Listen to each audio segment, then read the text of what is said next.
My Lords, I would like to begin by adding my congratulations to the noble Lords, Lord Valence of Balham and Lord Livermore, on their new positions in His Majesty's Government, and wish them both well in their duties.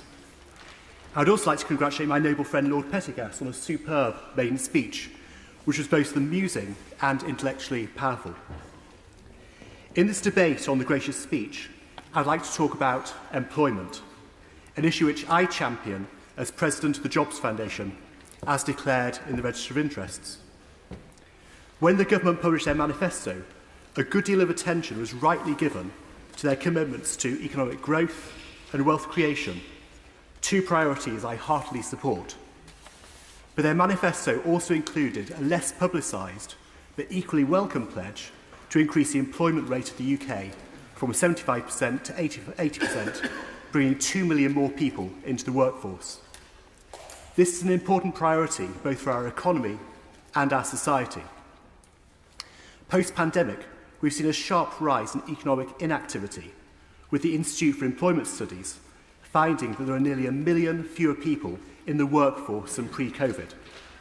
And we must give enormous credit to the journalist Fraser Nelson for highlighting this issue before many others.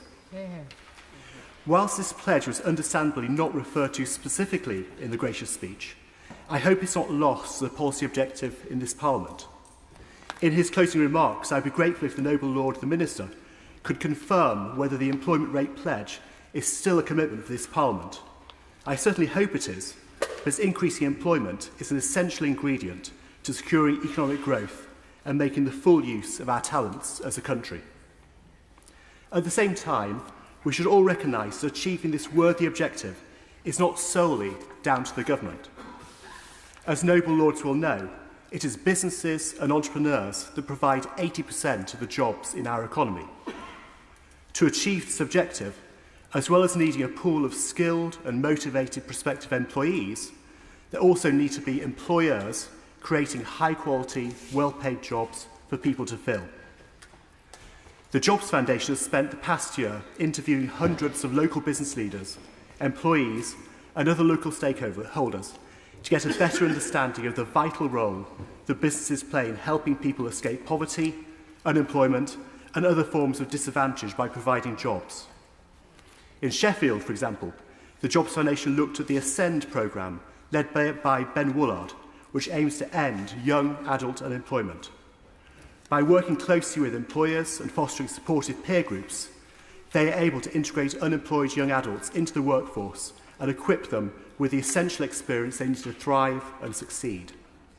Similar work, of course, is also famously done with ex-offenders by the Timpsons, and I'm delighted that the noble Lord Timpson has been appointed Prisons Minister, and I congratulate the noble Lord on his introduction to the House today.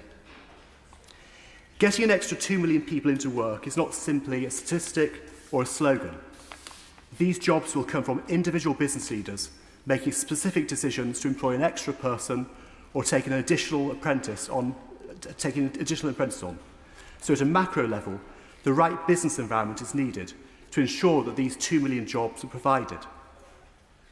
As ministers flesh out the details of the Employment Rights Bill and the Skills England Bill, I hope they pay careful attention to the feedback from the business community.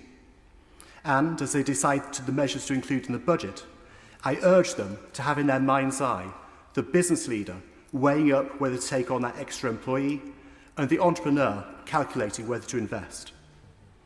I'm reminded of the famous Aesop's fable, The Goose That Laid the Golden Eggs, which I recently read to my daughters for their bedtime story.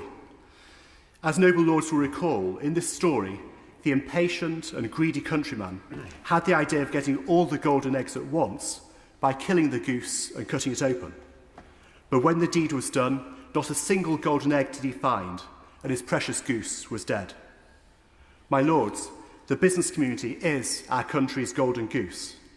So as we get behind the mission to get 2 million more people into work, let's not forget the essential role played by business leaders and entrepreneurs to make this happen. We will continue to work closely with business as we deliver and implement these policies.